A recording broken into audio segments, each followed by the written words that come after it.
दोस्तों दुनिया में कई ऐसे देश हैं जिनमें विचित्र त्योहार मनाए जाते हैं, जहां हर किसी त्योहार की अपनी एक विशेष खासियत है, जिनके बारे में जानने के बाद हैरानी होती है। आज हम आपको कुछ ऐसे ही विचित्र त्योहारों के बारे में बताने जा रहे हैं, जिनके बारे में जानकर आप भी हैरान हो जाएंगे। सबसे पहले हम ऐसे त्योहार के बारे में बताने जा रहे हैं जिसके बारे में सुनकर आप चौंक जाएंगे। जी हाँ, यकीन मानिए कि इस दुनिया में ऐसे ऐसे फेस्टिवल हैं जिनके बारे में जानकारी हासिल करने के बाद आपके होश उड़ जाएंगे।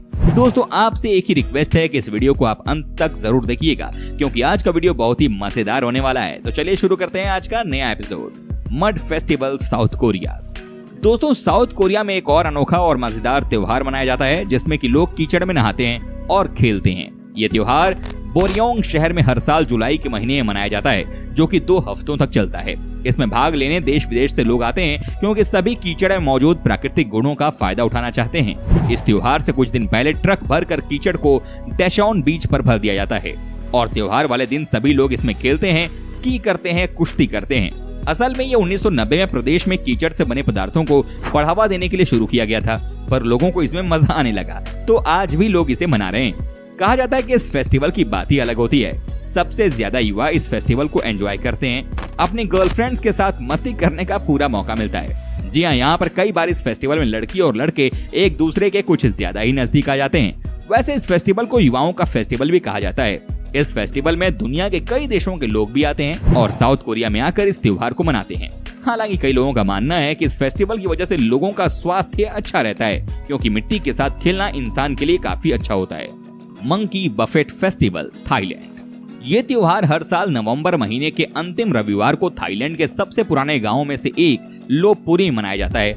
इस त्योहार में स्थानीय लोग शहर के बंदरों के लिए दावत का इंतजाम करते हैं और बंदरों के लिए केक, फल, सब्जी और अन्य खाने की चीजों को सड़कों पर रख देते हैं। साथ ही अपने घरों के मूर्तियों को फलों से सजाते हैं। ये त्योहार जानवरों को सम्मान देने के लिए मनाया जाता है। साथ ही स्थानीय लोगों का मानना है कि बंदरों को भोजन कराने से घर में सुख समृद्धि आती है।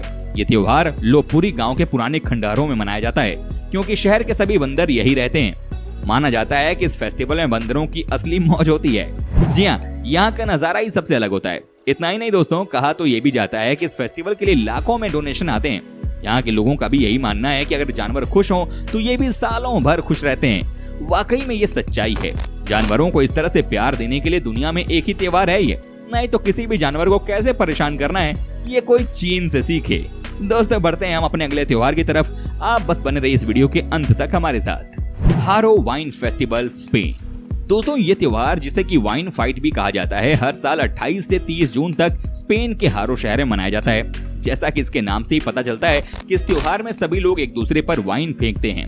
इसमें भाग लेने के लिए देश विदेश से लोग आते हैं और अपने साथ जग, ग्लास, बोतल या बाल्टी जैसे बर्तन रखते हैं, जिसमें शराब भरकर दूसरों पर फेंकते हैं।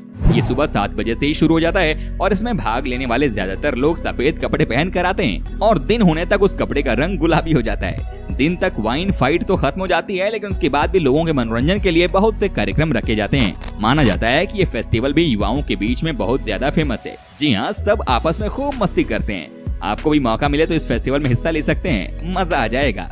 Wife carrying championship Finland.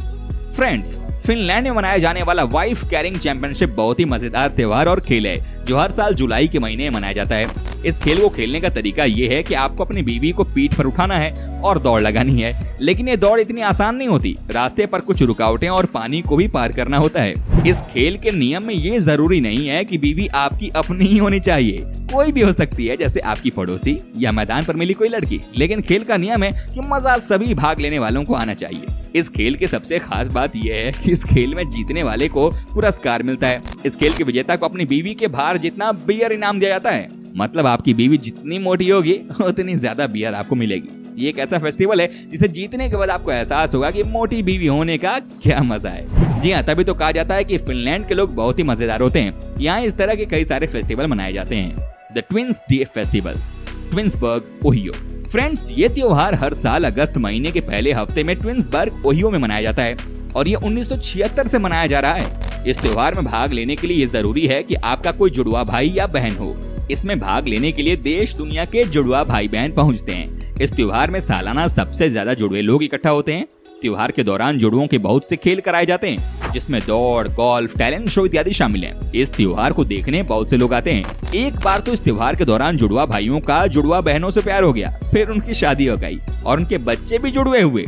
तो इस तरह से इस त्योहार में बहुत बार लोगों की हैप्पी एंडिंग भी हुई है। दोस्तों ये फेस्टिवल बहुत ही यूनिक है और आपको बहुत मजा आने वाला है। यानशुई बिहेव फायरवर्क्स ताइवान।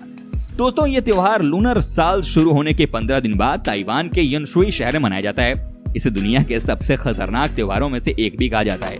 इस त्योहार का इतिहास ये माना जाता है कि जब 1875 में इस शहर में कॉलरा महामारी फैली थी तो लोगों ने इससे छुटकारा पाने के लिए गुआन यू, जिसे युद्ध के देवता भी कहा जाता है, उनकी पूजा की और उनकी मूर्ति को पालकी में बिठाकर पूरे शहर में घुमाया और शहर में खूब पटाखे भी जलाए और इससे सच में महामारी भी खत्म हो गई।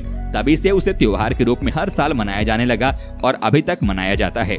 इस त्योहार में हजारों लोग शामिल होते हैं और पटाखे और रॉकेट जलाते हैं। इतना ही नहीं, माना जाता है जितने रॉकेट आपके शरीर में लगेंगे आपका नया साल उतना ही अच्छा जाएगा। इसके लिए बॉटल रॉकेट्स का सहारा लिया जाता है और रॉकेट के सामने हजारों लोग खड़े हो जाते हैं। लेकिन इस त्योहार में भाग लेने के लिए जरूरी है कि फायर प्रूफ पैंट और हेलमेट जैसे सुरक्षित उपकरण पहनकर ही जाएं। समझिए कि ये भी हमारे देश में मनाई जाने वाली दिवाली की तरह है। क्या बात है। नाटाम फेस्टिवल मंगोलिया। दोस्तों ये त्योहार 1921 में चीन से आजादी मिलने की खुशी के रूप में मनाया जाता है। यह हर साल जुलाई के महीने मंगोलिया की राजधानी उलानबातर में मनाया जाता है। ये मंगोलिया का सबसे बड़ा त्योहार है और पूरे देश में मनाया जाता है।